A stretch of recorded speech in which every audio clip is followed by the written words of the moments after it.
আল্লাহ তাআলা গলিয়ে নামিয়ে দিয়েছে। আর সুপার পাওয়ারকে বুঝিয়েছে সুপার পাওয়ার পৃথিবীতে কেউ নেই, একমাত্র সুপার পাওয়ার হচ্ছে রব্বুল আলামিন। জোরে বলুন সুবহানাল্লাহ। এর ওপরে সুপার পাওয়ার কেউ নেই। যারা শক্তি দেখাচ্ছেন, যারা বল দেখাচ্ছেন, তাতে পার্টির বল হোক, শক্তি হোক, চেয়ারের বল হোক, পয়সার বল হোক, শরীরের শক্তি হোক, আমার আল্লাহ যেদিনে ধরবে ফেরাউনের মতো রসটা বের করে ছেড়ে দেবে। ফেরাউন এসছিল মুসাকে মিটানে, খুদ মিট গয়ে। নমরুদ এসছিল ইব্রাহিমকে জ্বালাতে, আল্লাহ তাকে একটা মশার দ্বারা মৃত্যু দিয়েছে। জোরে বলুন সুবহানাল্লাহ। যে আল্লাহ একটা মশার দ্বারা মৃত্যু দিতে পারে, তারা আবার ফুটানি কিসের করে? আমেরিকায় ক্যালিফোর্নিয়ায় আগুন ধরেছে জঙ্গল থেকে একবারই শহরতলি পর্যন্ত। মেহবুবা মুফতি কাশ্মীরের মুখ্যমন্ত্রী ছিল, সে একজন নেত্রী ভারতের। সে বলেছে আল্লাহ ফিলিস্তিনকে বলেছিল জাহান্নাম বানাবো আমেরিকা, আল্লাহ তাদেরকে জাহান্নামের নাজারা দেখিয়েছে। জোরে একবার বলুন সুবহানাল্লাহ। এতে আমি খুশি হয়েছি যে আমেরিকা ডোনাল্ড ট্রাম্প এক সপ্তাহ আগে বলেছে আমি শপথ নেওয়ার পরে গাজা আর ফিলিস্তিনকে জাহান্নাম তৈরি করব। এই হারামখোর শফিকুলকে বলছি, তুমি কোথায় ছিলে খবর দেখোনি? চোখে অন্ধ। আসল কথা হচ্ছে ওর কমেন্টগুলো দেখবেন, ওর চ্যানেলে, শফিকুলের আরামবাগ টিভির চ্যানেলে যতজন কমেন্ট করেছে সব গোবরখোর আর মুতখোর। আসল কথা, ও হারামখোর তো গোবরখোর মুতখোর। তোর যদি হিম্মত থাকে আমার সাথে বস, আর যদি বাপের হিম্মত থাকে আমার সঙ্গে চ্যালেঞ্জ লাগ, তোমার মুখে ট্যাপ লাগিয়ে দেব। তুমি যে দালাল, পশ্চিম বাংলার মুসলমান দেখে নিয়েছে। তোর নিজের কমেন্টগুলো তুই পড়, খালি গোবরখোর আর মুতখোররা কমেন্ট করেছে, একটা মুসলমানও তোকে ভালোবাসে না। সবাই জেনে গেছে তুই মুসলমান নস। আর আমি বলছি এ মুসলমান যে ভাববে ওকে, তার ঈমান চলে যাবে ওকে মুসলমান বললে। আমি ইয়াসিন ফতোয়া দিলাম, কোনো বাপের বেটা মৌলবি থাকলে আমার সঙ্গে চ্যালেঞ্জ নিতে পারে। আপনারা কি মনে করছেন মুসলমান ঘরে জন্ম নিলে মুসলমান হওয়া যায়? ভুল কথা। গরুর মাংস খেলে যদি মুসলমান হওয়া যেত, তাহলে সব থেকে বড় মুসলমান ঋষি কাপুর হতো, যে বলেছে আমি প্রত্যেক দিন ডিনারে গরুর মাংস খাই। কত অমুসলিম ভাই গরুর মাংস খায়, খায় না? খায় না? কতজন খাচ্ছে? প্রকাশ্যে বলছে মিডিয়ার সামনে। আরে আমরা তো দূরের কথা। এই দেখবেন একজন আফজাল বলে একটা উকিল আছে, শুনেননি? হাইকোর্টের উকিল। সে কদিন আগে আমার বিরুদ্ধেও বলেছিল, যাই হোক, তারপরে দেখছি আমাকে বলে না কেন। আমি বলেছিলাম এর মেন্টালি প্রোগ্রাম আছে, একে রাঁচিতে পরীক্ষা করা দরকার। তারপরে দেখলাম না, ইয়ার ব্রেন ঠিক আছে। সে একটা সত্য প্রকাশ করেছে, এক বাটি নয়, দু বাটি নয়, 3 বাটি গোশ খেয়েছে। কার বাড়িতে? পশ্চিম মেদিনীপুরে অমুকের বাড়িতে। নামটাও করে দিয়েছে, শাহাবুদ্দিন না কি নাম। আমার কালকেই পশ্চিম মেদিনীপুরে জলসা আছে টাউনে, রেডি হলে দেখা কর ওখানে। কালকে যাব আমি মেদিনীপুরে। এর পরেও অপরাধী আমরা, বড় কষ্ট লাগে। শুনেলেন? তাহলে কি ও সব থেকে বড় মুসলমান? কে বলল আপনাকে? মাথা ঠুকার নাম ঈমান নয়, এটা মাথায় রাখবেন। মাথা সবাই ঠুকে। বর্ষাকালে দেখবেন মাঠে যখন পানি জমে আর চাষাবাদ হয়, বক দেখবেন মাথা ঠুকে। ঠুকে না? ঠুকে না? ওই বগের মাথা ঠুকা দেখে কোনো লোক যদি বলে শালা বকটা নামাজ পড়ছে বে, তাকে পাগল বলবে না? বলবে না।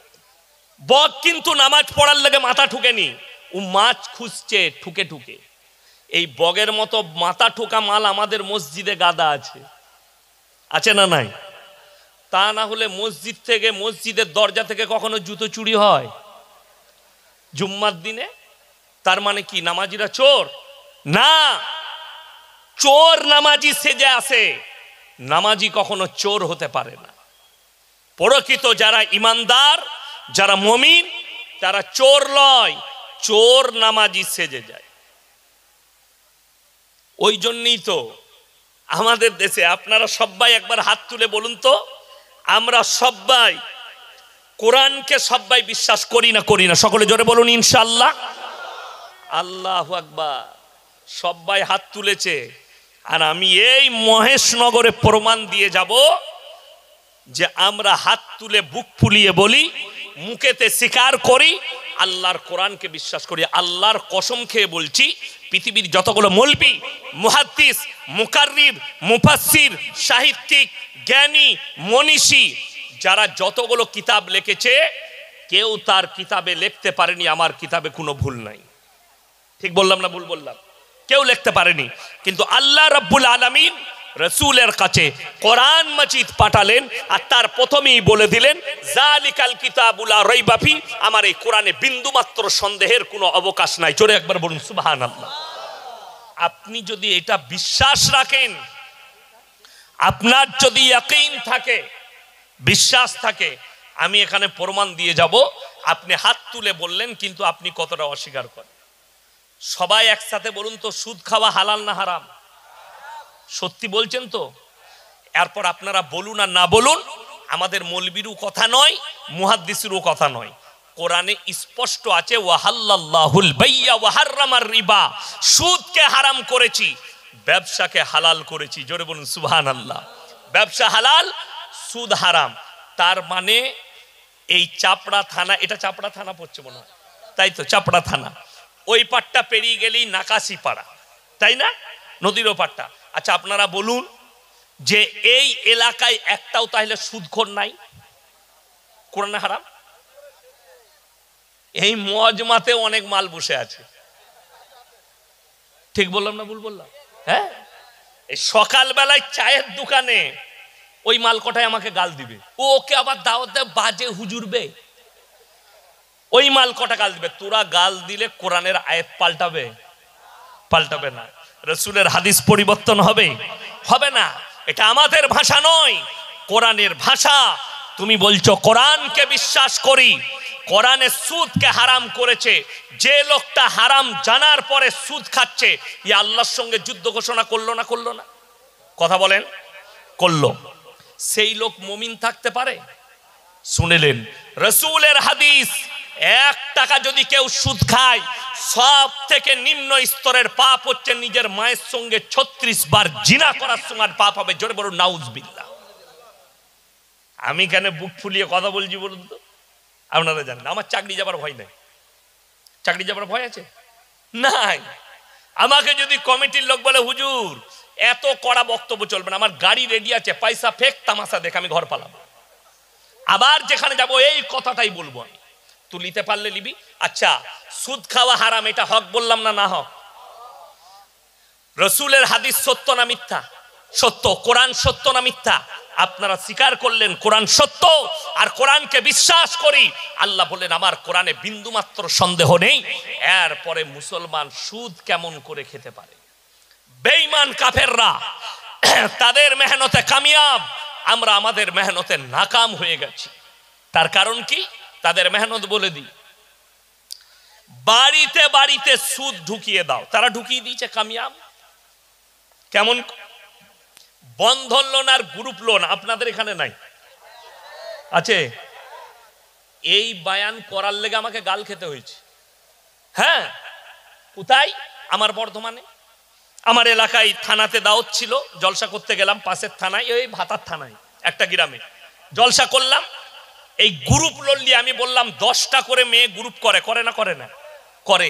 তাদের মধ্যে একজন হেড হয়, আর 9টা মেয়ে তাকে বলে ম্যাডাম, আর সে মনে করে বলে বিরাট ব্যাপার, এমনি ম্যাডাম হতে পারে না, সুদ খাওয়ার ম্যাডাম হয়েছে। এই বায়ান করার পরে বোম্বেতে আমার 1.5 শ্বাস থাকে, আমার ফুপুই তো বোন, আবার আমার 1.5 শ্বাস, আমি আমার ফুপুর ছোট জামাই। তো সে বোম্বে থেকে বাড়ি এসছে, তো সেই গ্রামের একটা মেয়ের বাপের বাড়ি ওখানে, তার সঙ্গে দেখা হয়েছে। বলছে ইয়াসিন হুজুর একদম বাজে লোকলো, ফালতু লোক, খালি মেয়েদের গীবত বলে, তাকে কে দাওয়াত দেয়? আমার 1.5 শ্বাস বলেছে, ঠিকই বলেছে, তাকে কেউ দাওয়াত দেয় না, ওই জন্যে 1 বছর আগে ডেট নিতে হয়, খালি নাই। আমি বললাম, আমাকে বললে ভাই এরকম বলছিল, আমি খোঁজ নিয়ে দেখো, ও হচ্ছে সুদ খাবার হেডমাস্টার। তার গ্রামে খোঁজ লাগালাম, খালার একবার খোঁজটা দাও। বলছে ও হচ্ছে গ্রুপ লোনের হেড। আমি বললাম ওই জন্যই আমাকে গাল দিচ্ছে, ম্যাডাম হয়েছে ও, সুদ খাওয়ার ম্যাডাম। বেঈমান কাফেররা কামিয়াবি লাভ করেছে। সমাজের লোক কি বলছে? কিছু গন্ড মূর্খ বেঈমান, তাদের কাছে ঈমান নেই, রাসূলের মহব্বত নেই, কোরআনের আদর্শ না থাকার কারণে বলছে এই মৌলবীরা কি আমাদের সংসার চালাবে? কত বড় নির্বোধের কথা। রুজির মালিক সকলে বলুন কে? আল্লাহ। আমাদের কাছে কোটি টাকার মালিক আমরা লয়। আমার সঙ্গে কয়েকজন বসে আমার সঙ্গে ইমামরা মৌলবীরা খানা খেল, কি খেয়েছি বলবো না, কিন্তু মোটামুটি মাছটা 4 কেজি ওজন হবে যে মাছটা ছিল। কথাটা বুঝতে পারেননি? ভাবতেও পারি না। 4 কেজি মাছ 300 টাকা কিলো হলে 3 চেরে কত? 1200 টাকা। খাসির মাংস 700 টাকা কিলো। খাসির মাংস ছিল, গরুর মাংস ছিল, আরো মিষ্টি, আর বলবো না। রুজির মালিক আল্লাহ। তুমি চাইবে না তোমার পাতে খাবার চলে আসবে। তোমার এই বিশ্বাসটা না থাকার কারণে তোমাকে সুদের উপরে বিশ্বাসী হতে হয়েছে। রুজির মালিক আল্লাহ। এই হালাল রুজি শুনেলেন, আপনি মনে করছেন হুজুরকে দাওয়াত দেব, দিয়ে দোয়া করব। এইখানে মুমতাজ ভাই দোয়া করে গেল, ইয়াসিন ভাই দোয়া করবে, শুধু আমি নয়, আমার পরে যতগুলো যদি আসমান থেকে ফেরেশতা আনেন আর যদি দোয়া করতে চান, আল্লাহর কসম করে বলছি, প্রথম শর্ত দোয়া কবুলিয়াতের জন্য হালাল খাবার। এইটা যদি আপনার কাছে না থাকে, আপনার দোয়া কবুল হতেই পারে না। আপনার কাছে নাই। অনেক মুমিন ব্যক্তি মনে মনে করে, আপনি মনে মনে ভাববেন আমি নামাজ পড়ি, আমি রোজা রাখি, আমি হালাল খাই, আমি অন্যায় করি না, কিন্তু আমি দোয়া করি, আমার কাছে বরকত নাই কেন? বরকত হবে কি করে? আপনি দোয়া করছেন আল্লাহ আমাকে বড় লোক করে দাও। দেখেন বাংলাদেশের এক চাচা নামাজ পড়তে গেছে মসজিদে, মুখে দাঁড়িয়ে আছে, আল্লাহ গো 1 ঘর লটারি কেটেছি, আল্লাহ 1 কোটি ফেলি দিও, যদি পড়ে যায় আল্লাহ তোমার ঘর থেকে জীবনে বেরোবে না। এই দোয়া কখনো মসজিদে করা যায়? লটারি হারাম না হালাল? হারাম। ওই নির্বোধকে কে বুঝাবে যে হারাম দোয়া আল্লাহর কাছে কি করে কবুল হবে? আপনাকে আমি দেখিয়ে দেবো, বেথুয়া ডহরিতে দেখাবো, আপনাকে ধুবুলিয়ায় দেখাবো, চাপড়ায় দেখাবো। মুসলমান লটারি কাটছে, লটারি কিনছে, লটারি বিক্রিও করছে। ঠিক বললাম না ভুল বললাম? আপনার মহেশনগরে দেখিয়ে দেবো, লটারির টিকিট কাটছে, লটারির টিকিট বিক্রিও করছে মুসলিম। আর সে ভাবছে আমার এই খাবারটা হালাল খাবার, এই টাকা ইনকাম করে আমার পরিবারের মুখে তুলে দিচ্ছি। তুমি হারাম খাবার তুলে দিচ্ছ। শুনে রেখে দেন, যারা যাদের সন্তানের মুখে হারাম খাবার তুলে দেয়, সেই সন্তান কোনোদিন নেক সন্তান হতে পারে না। এটা রাসূল সাল্লাল্লাহু আলাইহি সাল্লামের হাদিস। হে আমার সাহাবীরা, তোমরা নিজেরা হালাল খাও, সন্তান বিবির মুখে হালাল তুলে দাও, তারা নেক হবে, সলেহ হবে। আপনারা কি মনে করছেন সুদ খেয়ে হোক, যা খেয়ে হোক, বড় লোক হয়ে যাব? বড় লোক হলে ভালো মন্দ খাওয়া যায়? কোটি টাকা থাকলে ভালো মন্দ খেতে পাওয়া যায়? কে বললো আপনাকে? যদি এটা বিশ্বাস না হয়, সকালবেলায় উঠে ধুবুলিয়ায় গিয়ে ট্রেন চাপেন, বেথুয়ায় চলে যান কলকাতা শিয়ালদা, নেমে কলকাতায় প্রেসিডেন্টি জেলে গিয়ে পার্থবাবুকে জিজ্ঞেস করে আসুন, স্যার টাকায় কত সুদ? উনি বলতে পারবেন। গার্লফ্রেন্ডের ঘর থেকে 250 কোটি টাকা বেরিয়েছে, জেলের কুঠরিতে পুরা রুটি খেতে হচ্ছে, তার নাম আল্লাহ। 100 কোটির মালিক, গলাটা চিড়ে এখানে পাইপ ভরা আছে, লিকুইড খাবার যাচ্ছে, দাঁতে চিবিয়ে খাবার নিষেধ। তারপরেও তুমি আল্লাহকে বিশ্বাস করো না যে রুজির মালিক আল্লাহ? কোরআন শুনেলেন। এর পরে হযরতে মারিয়াম, ঈসা নবীর মা, নিজেকে যখন পর্দা করে নিল, ওয়াজকুর ফিল কিতাবি মারিয়াম ইদিন তাবাদাত মিন আহলিহা মাকানান শারকিয়্যা, পূর্ব দিকে এক স্থানে নিজেকে পর্দা করে নিল। তার ঘরের, বন্দি ঘরের ভেতরে আল্লাহ তাআলা জান্নাত থেকে খাবার পাঠাচ্ছেন। জোরে একবার বলুন সুবহানাল্লাহ। কার কাছে? মারিয়ামের কাছে। কি কি খাবার? আশ্চর্য সব খাবার। যে ফল ফ্রুট দুনিয়ায় নেই। হযরতে জাকারিয়া বললেন, ক্বালা ইয়া মারইয়াম আন্না লাকি হাদা, ওগো মরিয়ম, তোমার কাছে এই সমস্ত ভালো মন্দ আকরণ মুনাক্কা কাজু কিশমিশ পেস্তা বাদাম এত দামি খাবার কোথা থেকে আসছে? হযরতে মারইয়াম বললেন, ক্বালাত হুয়া মিন ইনদিল্লাহ ইন্নাল্লাহা ইয়ারযুকু মান ইয়াশাউ বিগাইরি হিসাব। আল্লাহ যাকে ভালোবাসেন, আল্লাহ যাকে পছন্দ করেন তাকে বেসুমার রিজক দান করেন। কোথা থেকে দেব, কেমন করে দেব, আমি আল্লাহ ছাড়া পৃথিবীর কেউ জানে না। জোরে একবার বলুন সুবহানাল্লাহ। আমি আল্লাহ রুজি দান করব, পৃথিবীর কেউ জানে না। আমাদের দেশের লোক কত বড় নির্বোধ বলে দিই, মুসলিম সমাজ নামাজ পড়বে না, রোজা রাখবে না, আল্লাহর কাছে কাঁদবে না। যারা দোয়া করবেন আল্লাহর কাছে একটা দোয়া সবাই করব, সকলে জোরে বলুন ইনশাআল্লাহ। নামাজের পরে বাড়িতে যখনই আল্লাহর কাছে কাঁদবেন এই দোয়াটা চাইবেন, আল্লাহ তুমি আমাকে মৃত্যুকাল পর্যন্ত হালাল রুজি দাও, ইজ্জতের রুজি দান করো, সম্পদ লয়। যারা মালের দোয়া করে, সম্পদের দোয়া করে, তারা কত বড় নির্বোধ শুনেলেন। আল্লাহ রাসূল সাল্লাল্লাহু আলাইহি সাল্লাম হাদিস বর্ণনা করলেন, হে আমার সাহাবীরা শোনো, একজন মালদার মুমিনের থেকে একজন গরিব মানুষ মুমিন ব্যক্তি 500 বছর আগে জান্নাতে প্রবেশ করবে। জোরে একবার বলুন নারায়ে তাকবীর। আপনি বড় লোক হতে চান, কষ্ট পাবেন, একটা টাকার হিসেব আল্লাহর কাছে লাগবে। আর আপনি সকালে কাজে গেছেন, সন্ধ্যায় এসছেন 300 টাকা নিয়ে, সংসারে বিবি বললে আজকে 250 টাকা বাজার হয়েছে, 50 টাকা আপনার পকেটে জমলো। সকালে 10 টাকা চা খেলেন, 10 টাকা ভাড়া দিলেন, রইল 30 টাকা। রোজ আনেন, রোজ শেষ হয়ে যায়। আপনি যদি মনে করেন আমার ছেলের লেগে আমি কি রেখে গেলাম, আল্লাহর কসম রুজির মালিক আল্লাহ। কেউ যদি নিজের সন্তানকে 100 কোটি টাকা দিয়ে যায়, তার তকদিরে যদি ভিক্ষা করা লেখা থাকে, তাকে ভিক্ষা করে খেতে হবে। একজনের নাম আলেমরা বেশি জানেন। এই ভারতের একজন ইমানদার শিল্পপতি আছে, জোরে বলুন সুবহানাল্লাহ। শিল্পপতি আবার ইমানদার, শিল্পপতি আবার আলেম, আলিমে দ্বীন। তিনি হচ্ছেন আসামের হযরত মোল্লা আলহাজ বদরুদ্দিন আজমল সাহেব। নাম শুনেছেন না শুনেন? তার ব্র্যান্ডের আতর নদিয়া ডিস্ট্রিক্টে একটাও দোকান নাই, বর্ধমান জেলায় একটাও দোকান নেই, মুর্শিদাবাদে একটাও দোকান নেই, কোন জায়গায় দোকান নেই। কেন? তার ব্র্যান্ডের আতর কেনার ক্ষমতা খুব কম লোকের আছে। মুম্বাইয়ে আছে, হায়দ্রাবাদে আছে, দিল্লিতে আছে, প্যারিসে আছে, লন্ডনে আছে, আফ্রিকায় আছে, আমেরিকায় আছে, দুবাইয়ে আছে, কাতারে আছে, কুয়েতে আছে, লেবাননে আছে। প্রত্যেকটা দেশে তিনার ব্র্যান্ডের আতর বিক্রি হয়। তিনার আতর দিয়ে কাবা ঘর ধোয়া হয়।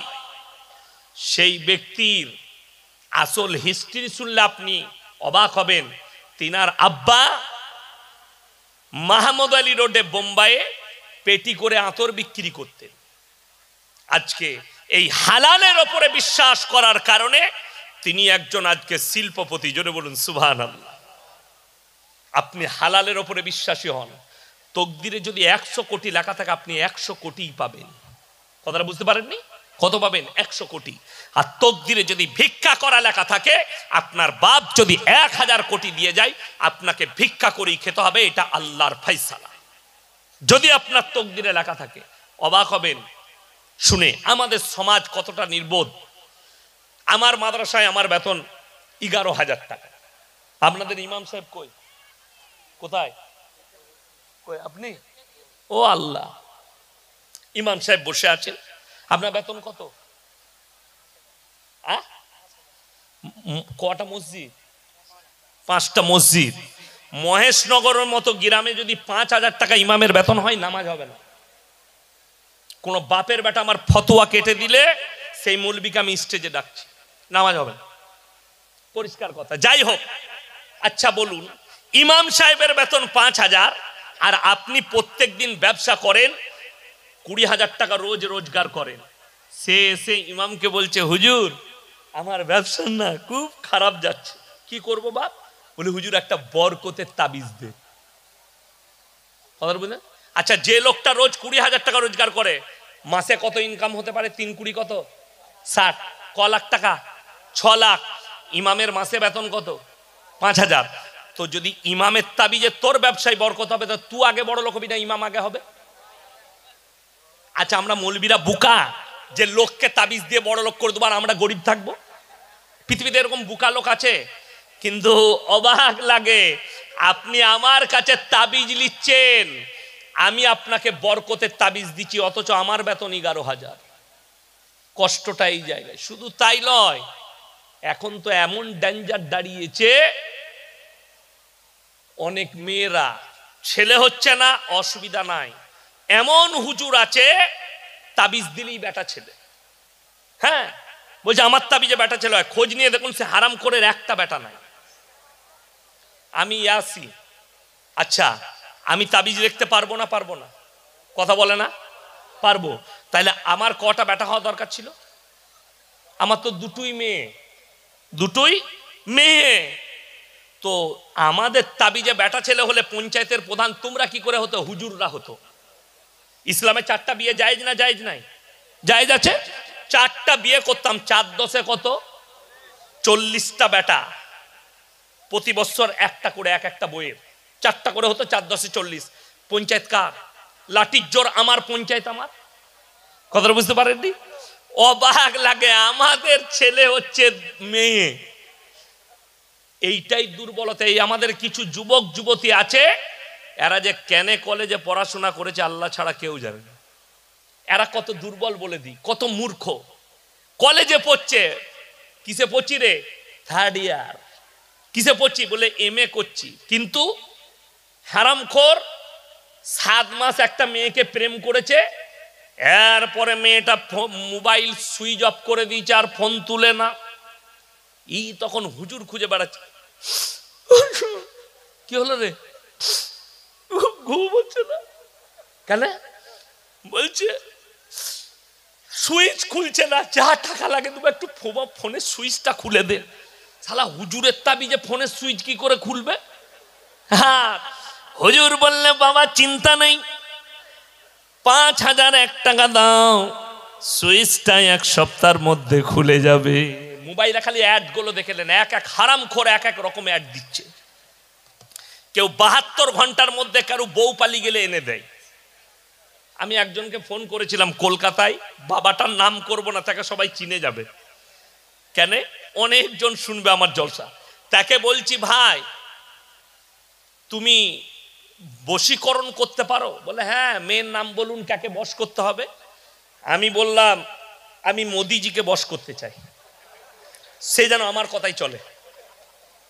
সে তখন আঁচ করেছে, বলছে हमारे साथ मजाक कर रहा। बोले अबे मजाक नहीं कर रहा हूं, तूने तो बताया कि हम वशीकरण कर देते।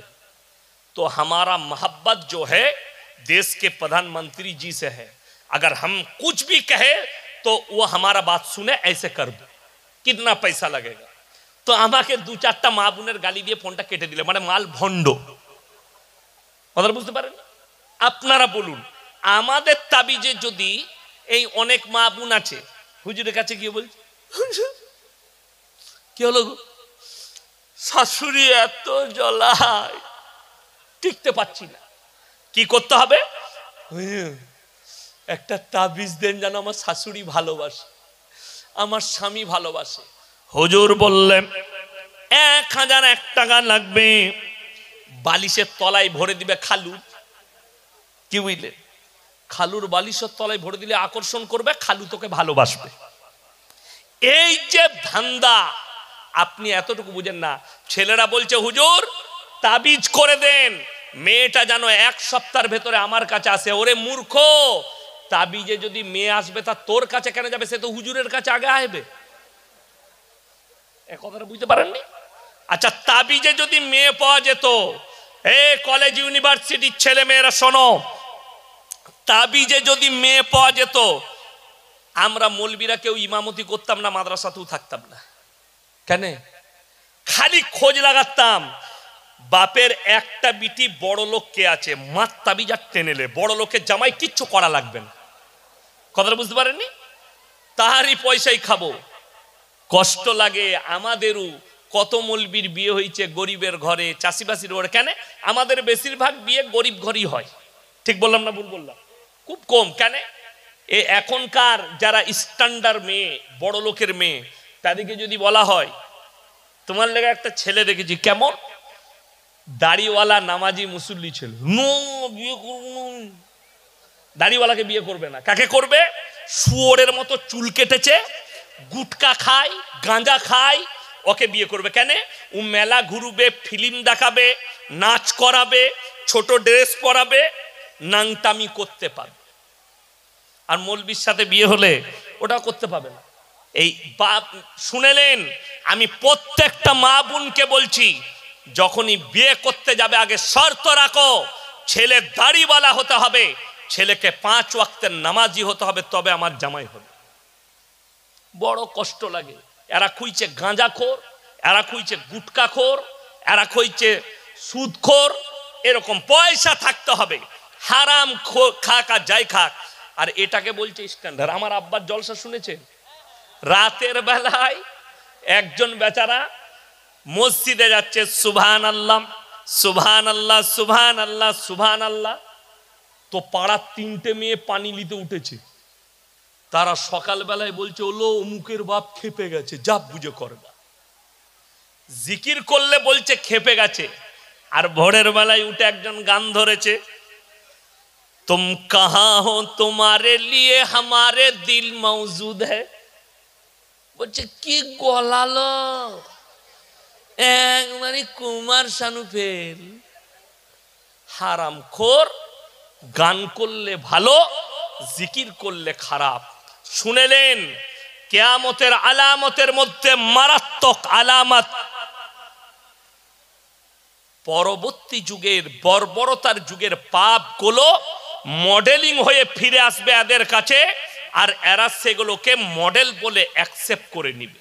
বেঈমান কাফেরদের মেহনত, তারা কামিয়াব হয়েছে, তারা কামিয়াবি লাভ করেছে। যারা পশ্চিমী দুনিয়াকে ফলো করছেন, অনুরোধ করে বলছি, ভারতের মাটিতে পরকীয়াকে লিগ্যাল করে দেওয়া হয়েছে।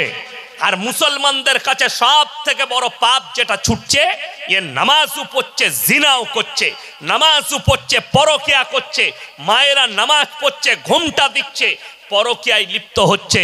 কেন? সরকার লিগ্যাল করে দিয়েছে পরকীয়া। ভারতের মাটিতে লিগ্যাল। সুপ্রিম কোর্ট রায় দিয়েছে ভারতের মাটিতে সমকামী লিগ্যাল। সুপ্রিম কোর্ট রায় দিয়েছে। আজকে হাজার হাজার শুনেলেন, এই সমকামীর রোগটা 3টে জেলায় বিস্তার করে ফেলেছে মুসলিমদের মধ্যে। Number 1 Malda district, number 2 Murshidabad district, আর নাম্বার 3 হচ্ছে নদিয়া ডিস্ট্রিক্ট। এই 3টে জেলার মুসলিম যুবক যুবতীরা, তার মধ্যে যুবকরা বেশি সমকামীতে লিপ্ত হচ্ছে। আমার মুসলমান ভাই যারা ভাবছেন এই পাপটা কবেকার, এটা রসুলের জামানা নয়, এই পাপ হযরতে মুসা নবীর জামানা নয়, এই পাপ হচ্ছে হযরতে লূত নবীর কওমের। আল্লাহ যাদেরকে রুটির মতো পাল্টিয়েছে, আজ পর্যন্ত ম্যাপ খুললে দেখা পাবেন, সেই ম্যাপেতে এমন এক সাগরের নাম আছে যার নাম বৈজ্ঞানিকরা মরা সাগর রেখেছে, যেখানে একটা পোকা মাকড় জন্মায় না, কীট পতঙ্গ জন্মায় না। আল্লাহ তাদেরকে এত অভিশপ্ত করেছেন। হে আমার মা বোন, হে আমার ভাই, আল্লাহ রাব্বুল আলামিন এই পাপের কারণে হযরতে লূত নবীর বিবিকে আল্লাহ জাহান্নামী ঘোষণা করেছেন। সেই লূত নবীর বিবির, আমার মায়েরা শুনবেন, মারাত্মক 2টো অপরাধ। নাম্বার 1 আল্লাহর অবাধ্যতা করা, আল্লাহর নবীকে অবিশ্বাস করা। নাম্বার 2 মারাত্মক অপরাধ হচ্ছে স্বামীর অবাধ্যতা করা, স্বামীকে না মানা।